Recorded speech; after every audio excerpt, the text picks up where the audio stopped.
तो मूवी की शुरुआत में हम दो टीनेजर लड़कियां बेका और केटी को देखते हैं जो एक घर में अकेली होती है और वे किसी श्रापित टेप के बारे में बात कर रही होती है। बेका केटी को उस कर्स टेप के बारे में बताती है कि अगर कोई उस टेप को देख ले तो वे 7 दिन के अंदर मर जाता है और उस टेप को देखने के बाद एक लड़की की कॉल आती है जो 7 दिन में मर जाने का बताती है। बेका की बात सुनकर केटी कहती है कि उसने तो वे टेप अपने बॉयफ्रेंड और दोस्तों के साथ देख ली है और उस हिसाब से तो आज 7वां दिन है। फिर जब रात होती है तो केटी अपनी मॉम से फोन पर बात कर रही होती है, तभी उसे कमरे से टीवी के चलने की आवाज आती है। केटी अपने कमरे में जाकर देखती है तो टीवी ऑन मिलता है। वो टीवी को बंद कर देती है। उसे लगता है कि शायद बेका उसे डरा रही है। तभी टीवी फिर से स्टार्ट हो जाता है। अब केटी डर जाती है। वो टीवी का स्विच निकालने लगती है, तभी उसे ऊपर कमरे से आवाज आती है। केटी धीरे धीरे कमरे में जाती है तो उसे कमरे के बाहर बहुत सारा पानी दिखता है। जैसे ही वो रूम का दरवाजा खोलती है तो उसे सामने टीवी चला हुआ दिखता है और फिर कोई उस पर हमला कर देता है और केटी मर जाती है। फिर अगला दिन केटी का फ्यूनरल दिखाया जाता है जहाँ पर उसकी मॉम और सभी लोग इकट्ठा हुए होते हैं। वहाँ पे केटी की आंटी भी होती है जिसका नाम रीचल होता है और वो जर्नलिस्ट भी होती है। रीचल केटी की मॉम से अचानक हुई डेथ की वजह पूछती है तो केटी की मॉम कहती है कि केटी की मौत हार्ट अटैक की वजह से हुई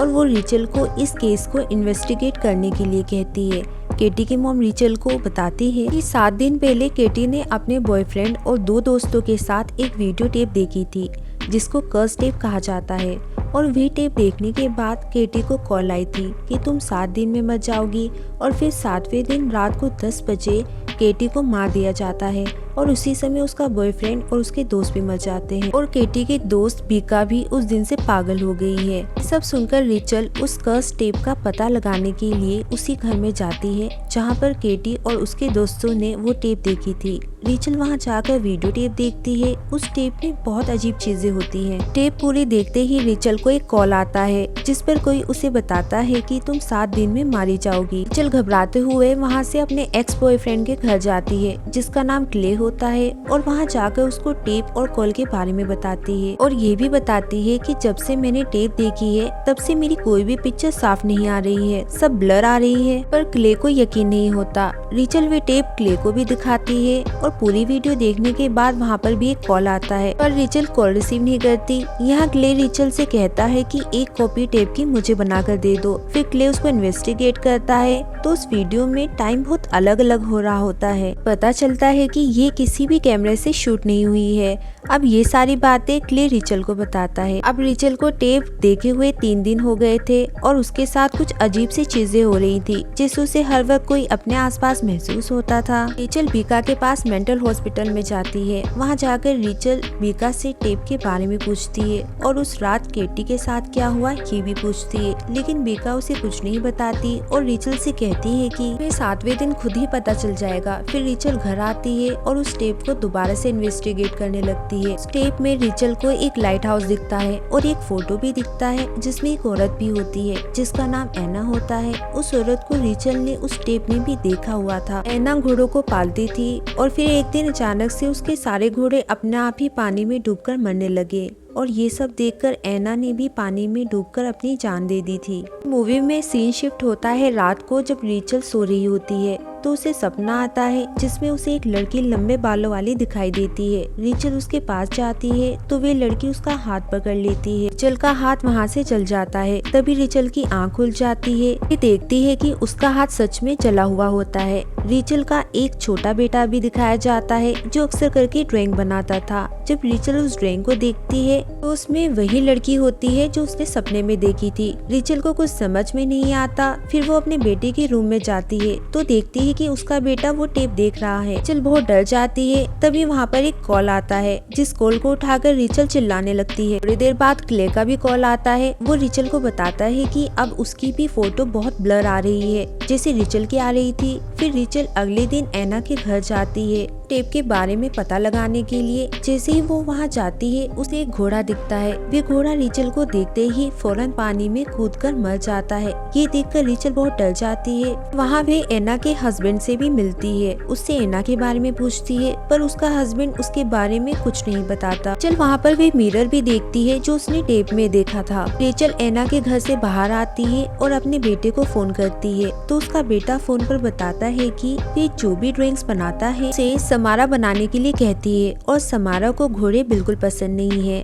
अब ये सुनकर रेचल बहुत परेशान हो जाती है क्योंकि उसे नहीं पता है कि समारा कौन है। फिर रेचल वहाँ के एक साइकियाट्रिस्ट डॉक्टर के पास जाती है जिसने एना का इलाज किया था। वो डॉक्टर रेचल को बताती है कि एना और उसके हस्बैंड ने एक लड़की अडॉप्ट की थी जिसका नाम समारा था और समारा के आने के बाद से एना के सारे घोड़े अपने आप ही पानी में कूदकर मरने लगे थे। इस वजह से एना का दिमागी हालत खराब हो गई थी। डॉक्टर की बात सुनकर रेचल फिर से एक बार एना के घर जाती है। वे देखती है कि एना का हस्बैंड घर पर नहीं है, तो वे घर के अंदर घुस जाती है। वहाँ जाकर उसको एक टेप मिलती है। वो देखती है उसमें एक लड़की दिखाई देती है जिसका नाम समारा होता है। वे लड़की एक मेंटल हॉस्पिटल में होती है। वे डॉक्टर के सामने कॉन्फ्रेंस कर रही होती है कि उसके पास एक पावर है। इस पावर से वे किसी को भी कोई भी विजन्स दिखा सकती है। उस टेप से पता चलता है कि एना और उसके हस्बैंड को पता चल गया था कि समारा की दिमाग की हालत ठीक नहीं है और उसके आने की वजह से ही उनके घोड़े खुद मरने लगे हैं और इसलिए उन्होंने समारा को घोड़े के स्टेबल में रखा था जहाँ पे वे घोड़ों से बहुत डिस्टर्ब हो जाती थी। इसलिए समारा ने घोड़ों को ऐसा विजन्स दिखाया था कि घोड़े अपने आप ही पानी में कूद गए थे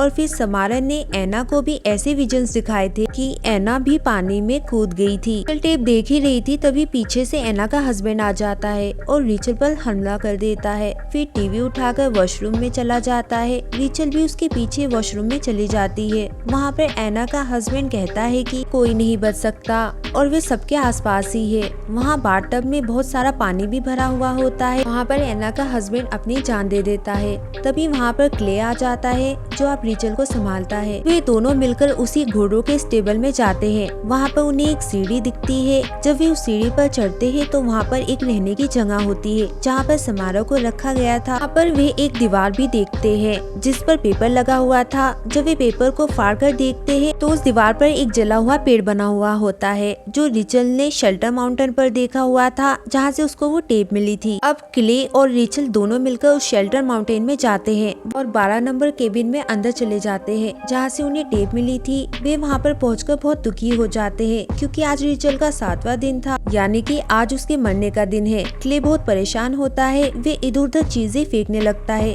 तभी मार्बल्स की बोतल नीचे गिरती है और सारे मार्बल्स बिखर जाते हैं। फिर अचानक मार्बल्स एक जगह इकट्ठे हो जाते हैं। वहाँ से पता चलता है कि जमीन के नीचे कुछ है। तो फिर क्ले कुल्हाड़ी से वो जगह खोदने लगता है। नीचे कुआं दिखाई देता है। तभी वहाँ की सारी चीजें अपने आप हिलने लगती है जिस वजह से रिचल कुएं में गिर जाती है और कुएं का ढक्कन अपने आप बंद हो जाता है। फिर एक हाथ पानी से बाहर निकलता है और रिचल को पकड़ लेता है और तभी रिचल को समारा का विजन्स आता है जिसमें समारा एक कुएं के पास खड़ी है और तभी एना पीछे से आकर उसे धक्का दे देती है और कुएं में वह गिर जाती है और फिर 7 दिन बाद उसकी मौत हो जाती है और यहीं पर विजन खत्म हो जाता है। फिर पानी के अंदर से समारा की बॉडी निकलती है। उसे रिचल अपने हाथों में ले लेती है। असल में वे बॉडी नहीं होती, वे समारा का कंकाल होता है और फिर हम देखते हैं कि रिचल की बॉडी से सारे निशान अपने आप गायब होने लगते हैं। फिर रिचल को कहता है कि तुम्हारा श्राप हट गया है क्योंकि तुम अभी भी जिंदा हो और तुम्हें 7 दिन हो गए हैं। फिर वहाँ पर पुलिस आ जाती है और वो रिचल को कुएं से निकाल लेती है और फिर वे सब मिलकर समारा की बॉडी को दफना देते हैं। फिर अगला दिन दिखाया जाता है जहाँ पर रिचल अपने बेटे के साथ लेटी हुई होती है। रिचा अपने बेटे को बताती है कि उन्होंने समारा की बॉडी को दफना दिया है ताकि वे शराब किसी पर ना लगे। तभी रिचल का बेटा कहता है कि मॉम, आपको ऐसा नहीं करना चाहिए था। समारा कभी नहीं जाएगी, वे कभी नहीं सोएगी। इतना कहने के बाद उसकी नाक से खून निकलने लगता है और उसके हाथ पर उंगलियों के निशान बन जाते हैं। सब देखकर रिचा समझ जाती है कि समारा अभी भी इस दुनिया में है और वे बहुत परेशान हो जाती है क्योंकि आज क्ले का 7वां दिन होता है। फिर हम क्ले को देखते हैं जो अपने ऑफिस में चाय पी रहा होता है। जब वो चाय का कप उठाता है तो उस चाय के कप से एक रिंग का निशान बनता होता है और फिर वहीं पर सामने रखा टीवी अपने आप स्टार्ट हो जाता है। उस टीवी पर वही कुआं दिखता है जिसके अंदर समारा को फेंका गया था। वे देखता है कि कुएं से धीरे धीरे समारा बाहर निकलती है और फिर वे क्ले की तरफ बढ़ती है और फिर देखते ही देखते वे टीवी से बाहर निकल जाती है और क्ले को मार देती है। फिर कुछ देर बाद रिचल भागती हुई वहाँ पर आती है और क्ले को मरा हुआ पाती है। उसे देखकर वे बहुत दुखी हो जाती है और फिर वापस अपने घर चली जाती है। जाकर रिचल बहुत सोचती है कि आखिर समारा ने उसे क्यों नहीं मारा होगा। फिर उसकी नजर सामने टेप पर पड़ती है जो कि उसने कॉपी क्ले के कहने पर की थी, जिसे देखकर वे समझ जाती है कि जो भी समारा की कहानी को आगे बढ़ाएगा या उसकी बात को आगे बढ़ाएगा तो समारा उसे नहीं मारेगी। तो वे अपने बेटे से भी एक कॉपी बनवा लेती है। यहीं पर ही मूवी का एंड हो जाता है। ये फिल्म 2002 में रिलीज हुई थी और इसकी IMDb रेटिंग 7.1 है।